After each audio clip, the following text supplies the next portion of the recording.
Bismillahirrahmanirrahim. Alhamdulillahi Rabbil Alamin.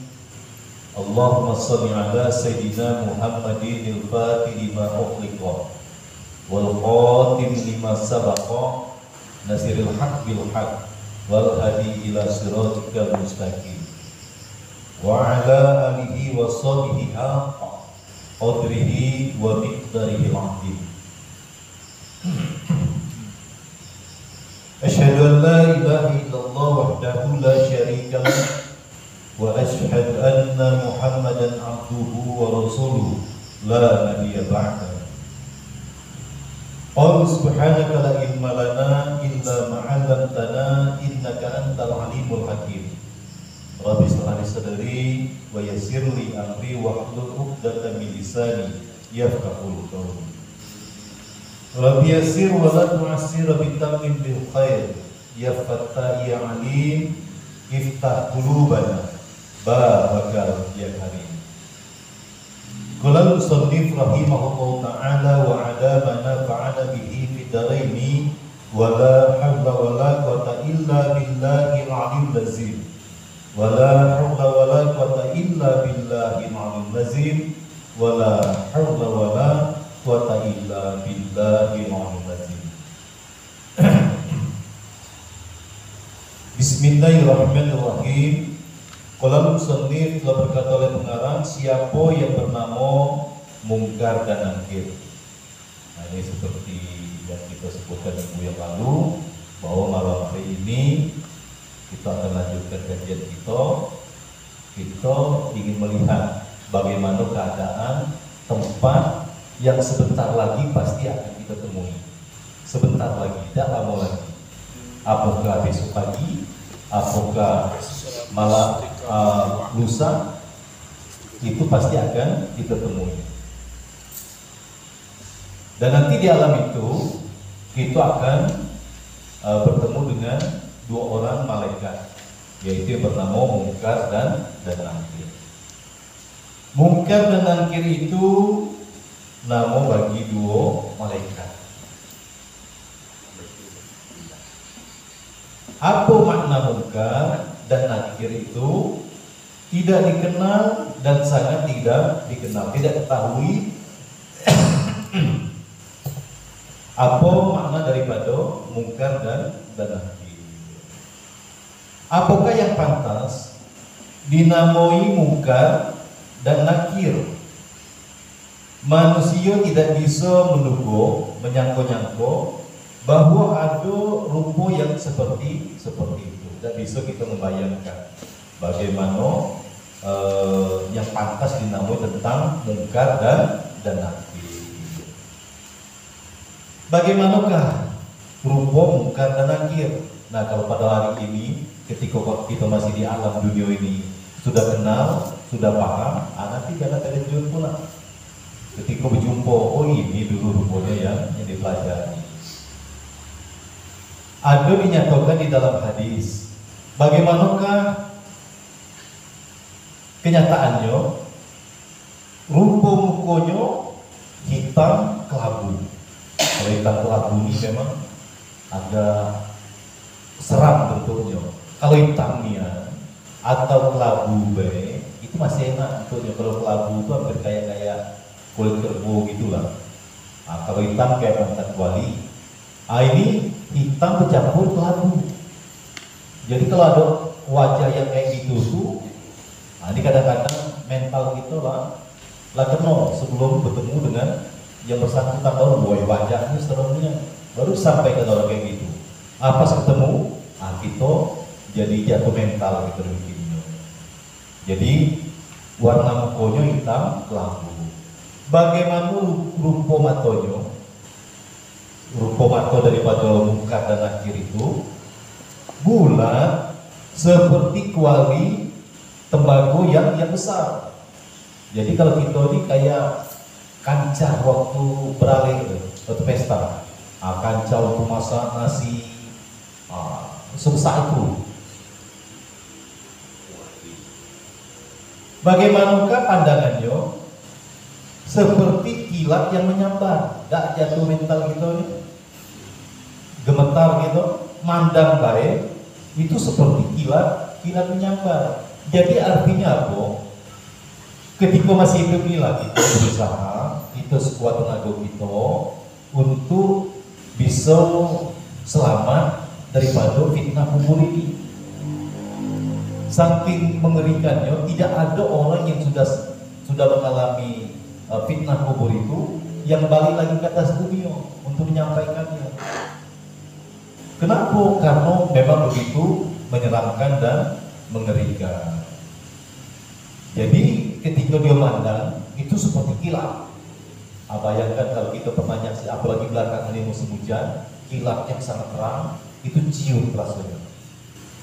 Kalau saya pernah ada pengalaman hanya beberapa meter di depan saya, luar biasa, pekaknya luar biasa, terangnya luar biasa, langsung loyo apa gitu nih.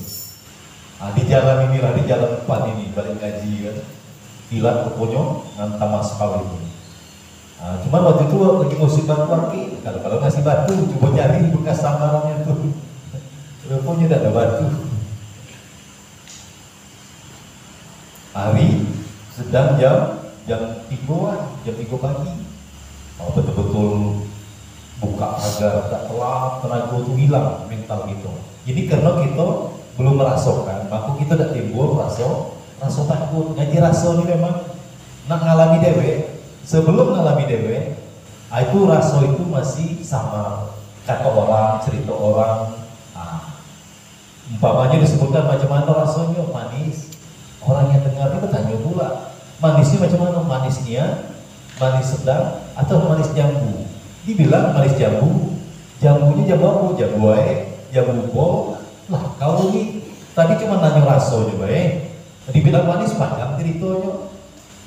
Jambu wae kita bilang, jambu wae yang mawar, yang jambu lah panjang ceritanya. Akhirnya apa? Rasa ini biar kau nanti ngambil kesimpulan. Kenapa orang yang merokok, orang yang tidak merokok beda dalam merasoi sesuatu. Bagi orang yang merokok itu pedas sedikit, itu sudah pedasnya begitu. Bagi orang yang tidak merokok belum tambah cabai, seperti itulah. Jadi kalau di raso ini memang harus mengalami sendiri-sendiri. Nah, menjalani sendiri-sendiri ini nak berjuang, nak riato, nak mujahadah. Kalau tidak mujahadah, tidak akan merasakan apa-apa, tidak mengalami apa-apa. Yang kata cerita kaji nanti menyaksikan ini gini. Itu cuma sekedar cerita, tapi tidak mengalami secara langsung. Bagaimana bunyi napasnya? Tadi seperti petir kalau Anda, seperti bunyi angin ribut. Ini sekali lagi kita mungkin harus merasakan bagaimana dahsyatnya angin ribut yang seperti ngantam daerah Ranca Ekek baru-baru ini. Digulung juga loh, seng-seng terbang. Kuat suaranya. Apa yang terjadi ketika itu? Allahu Akbar, Subhanallah, La ilaha illallah, Allahu Akbar. Nah, baru jadi termasuk yang syuting, yang syuting daripada angin ribut. Ini sekali lagi nak merasakan dewe, sudah merasakan baru paham bagaimana bunyi angin itu. Jangan disangka apa angin kayak gini. Ini karena dia larinya pelan, karena volumenya diturunin 3, cuma 1000 diputar ini ya. Ini seng-seng terbang gitu, lepas. Jadi bagaimana dahsyatnya daripada bunyi angin napasnya itu, itu kita bayangkanlah macam mana angin puting beliung, angin ribut kalau kita pun dahsyat. Jadi mulai dari warna kulitnya, kemudian pandangannya, kemudian napasnya, itulah menjatuhkan mental. Kadang pertanyaannya tidak perlu payah. Tidak perlu payah pertanyaan itu siapa namanya, tapi karena mental mental aja tuh, maka ngeracau. Disebut nama bapak kita, itu nama kau, apa nama bapak kau, nama bapak aku, nah, yang aku tanya nama kamu. Nah, ini kalau mental sudah kenal.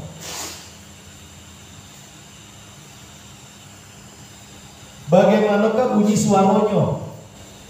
Suaranya seperti petir atau geledek. Oh. Bukan geledek yang jauh, bukan geledek yang di daerah Bayu Mencir sana kita dengar di sini, dah. Kalau itu masih enak. Ini geledek yang memekakkan telinga kita. Bertanya sama kita, macam mana kita nak jawabnya? Nah, jadi mulai dari warna kulitnya, tatapan matanya, kemudian napasnya, pandangannya, itu sampai suaranya itu menggetarkan daripada jiwa kita. Nah, inilah yang kita hijau. Jadi kalau masih ada cita-cita yang lain, yang rendah-rendah, kita tingkatkan. Kalau di dalam bahasa ilmu apa itu? Ilmu kepribadian, meningkatkan kepribadian, goal setting. Goal setting kita terubah. Apa cita-cita kita, macam mana semasa hidup ini kita berbuat agar bisa selamat di alam kubur nanti, bisa terbebas, terhindar daripada fitnah alam kubur nanti. Karena ini tidak ada main-main barang ini. Perkara ini adalah benar, hak. Kalau mereka berkata-kata, apakah yang keluar dari mulutnya menyambar seperti api. Nah, sudahlah, belum ngaku-ngaku sudah ngeri, dan ketika bertanya nyambar pula kayak api. Tentu ini sungguh-sungguh sangat mengerikan.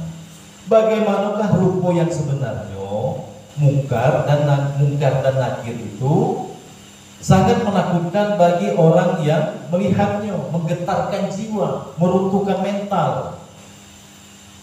Apakah yang ada pada mungkar dan nakir itu? Megang apa dia? Dua pemukul daripada besi yang besar, godam kalau kata begitu. Tidak bisa jawab, gebuk. Tidak bisa apa? Tidak ada jelas jawaban, gebuk. Apakah pekerjaan mungkar dan nakir? Mungkar peralihan antara alam dunia dan alam akhirat. Manusia yang manakah di alam barzah itu? Manusia yang telah mati sementara hidup kembali. Orang-orang yang telah mati itu nanti dengan kekuasaan Allah akan dihidupkan kembali di alam kuburnya. Nah, ini akal kita sering tidak bisa menerima. Macam mana dia nak hidup lagi? Tempat sempit kayak gitu, ditutup pakai papan lagi, gelap. Nah, tadi dibayangkan bentuk mungkar nakir kayak gitu lagi. Tapi jangan kita gunakan akal kita di dalam menghadapi kisah ini. Kita hadapi dengan keimanan. Semuanya gampang bagi Allah untuk melakukan sesuatu. Cukup Allah berkata, "Iza aroda asyai'an ayyakula lahu kun fayakun." Jadi jadilah apa yang dikehendaki oleh Allah itu. Apa alam barzah itu? Apa yang dinamakan alam barzah itu? Alam antara dunia dan antara dunia dan akhirat. Di alam manakah orang yang di dalam kubur itu, di dalam kubur inilah orang yang di alam barzah. Orang yang disoalkan atau ditanyakan oleh mungkar dan nakir, orang yang di alam kubur, orang yang dikuburkan itu, ia memang itulah pekerjaan daripada mungkar dan nakir. Hidup kembalikan orang itu pada waktu disoalnya atau ditanyanya, ia dihidupkan kembali oleh Allah, oleh Tuhan. Waktu bilokah disoalnya itu kapan ditanyanya? Nah, ini banyak perbedaan pendapat di sini. Tidak seberapa lama daripada selesai dikubur. Ada yang mengatakan selesai dikubur. Ada yang mengatakan yang terakhir orang yang dikubur itu kembali meninggalkan kubur 7 langkah, itu proses sudah berjalan. Ada yang mengatakan lagi kalau ada orang meletakkan jenazah Kemudian masih sedang menggali monyo dan gampang untuk dipahami adalah orang yang pulang terakhir meninggalkan daripada azab kubur. Makanya dalam satu kisah itu Sayyidina Ali yang diceritakan oleh guru itu ada tunggunya Umar di dalam. Didengar detektor kan kupingnya. Itu Sayyidina Ali tak jadi datang bukan lagi ini. Gawat nanti kasih tahu wali dulu, tak jadi datangnya.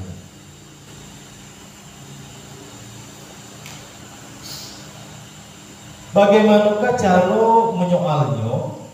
Bagaimana cara nanya?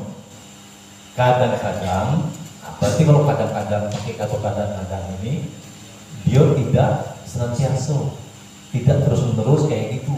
Berarti sekali-sekali. Kadang-kadang dengan lemah lembut dan ada pula dengan kasar dan ganas. Jadi kata-kata ganas muncul di sini, saking mungkin keadaan orang yang mau ditanya itu. Siapakah yang ditanyai dengan lemah lembut? Orang mukmin yang taat. Persyaratannya itu berarti mukmin itu belum tentu pasti orang Islam.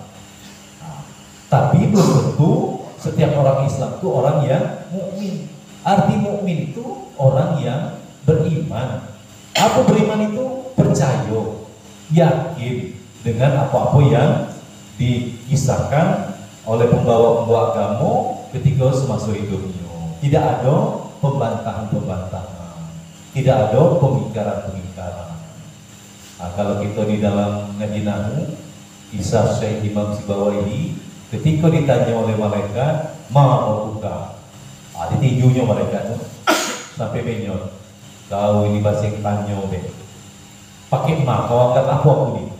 Balik malaikat bukan lagi menyot-menyot, ada ke kiri ada ke kanan. Jadi ditanya, bercerita ke Tuhan, wahai Tuhan, kami ditinju sama Imam Syekh Sibawahi. Ini di dalam kitab Alfiyah. Kalau ceritakannya Gus Bahar yang paling enak ceritakannya dengan gaya apa aja tuh. Ketika cerita sama Tuhan kayak itu, yo macam mana kau tanya kata Tuhan? Aku tanya bang, malu buka, jangan pakai malah dia tuh orang alim, pakai man itu tuh orang yang berakal, untuk orang yang alim, untuk orang yang pandai. Ya kau perlu tinju lah, tapi salah kau dewek. Karena malaikat ini tidak punya akal dia, tidak bisa membawa. Pokoknya apa yang diperintahkan itulah, patuhnya luar biasa. Nah itu di dalam kisah orang yang ngaji nahu Syekh Imam Sibawahi. Jadi yang lemah lembut, kalau ingin dihadapi malaikat dengan lemah lembut, itu berimanlah, percayalah, taatlah semasuk itu. Kesempatan cuma sekali ini lah. Tidak bakal ada dua kali, tidak bisa diulang lagi. Salah sekarang, salah besok.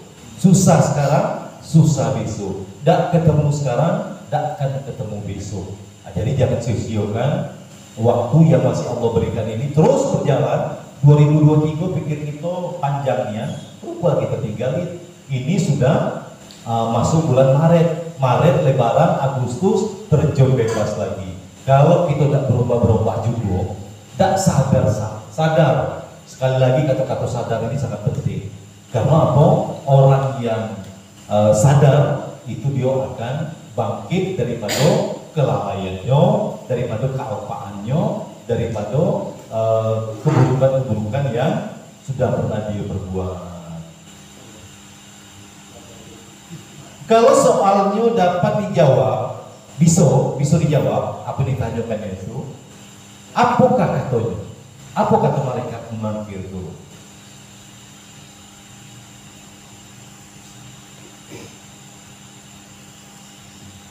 Naam naumatal arush. Apa artinya? Naum tidur. Tidurlah engkau seperti tidurnya pengantin baru. Ini untuk siapa? Untuk orang mukmin yang beriman yang bisa menjawab pertanyaannya. Tidurlah. tidurlah seperti tidurnya pengantin baru. Yang ini sudah pengantin kalau kan pastilah tahu macam mana. Yang pertama, tidurnya pengantin baru itu kurang rasanya waktu malam. Padahal waktu malam itu segitulah, sama lah seperti hari-hari biasa. Baru berasanya nak ngurusin pinggang, lagi ketok orang. Subuh. Jadi tidak terasa lamonyo itu singgah di alam barzah itu. Tidak seperti orang yang nanti mengalami kesusahan, dia seperti pengantin baru. Nah, apa pula dibangunin orang sedang iman? Ini untuk siapa? Untuk yang mukmin, yang taat ketika semasa hidupnya.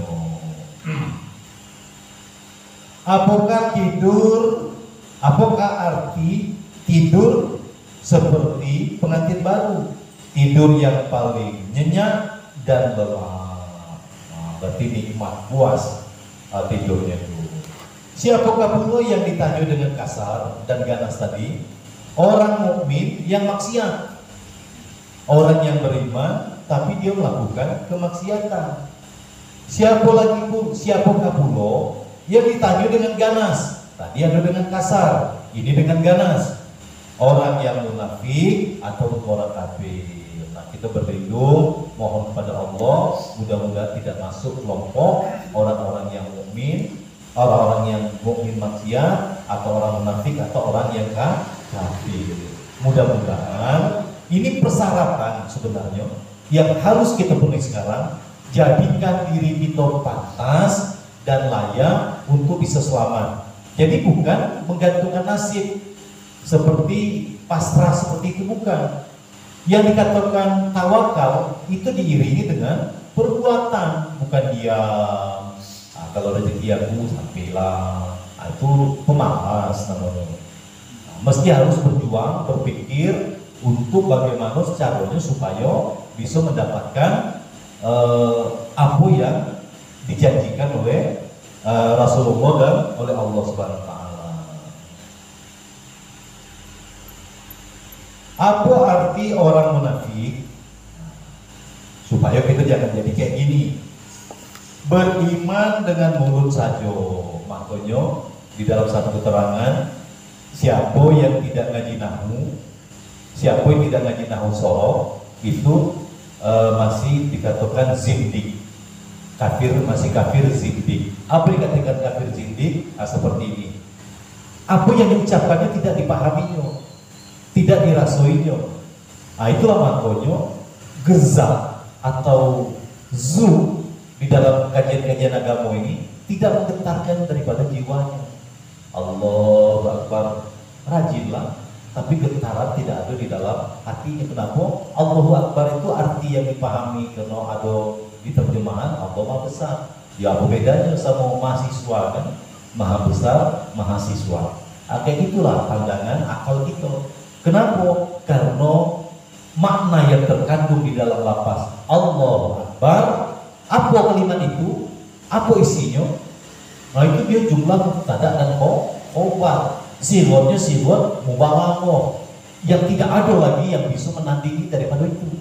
Apa dan tersungkur gitu. Ketika tegak berdiri, Allahu Akbar, jiwa kita tertunduk, jiwa kita tersungkur, jiwa kita tidak berani ngangkat kepala.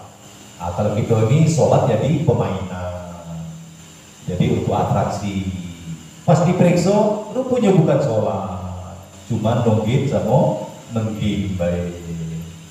Nah, inilah kenapa?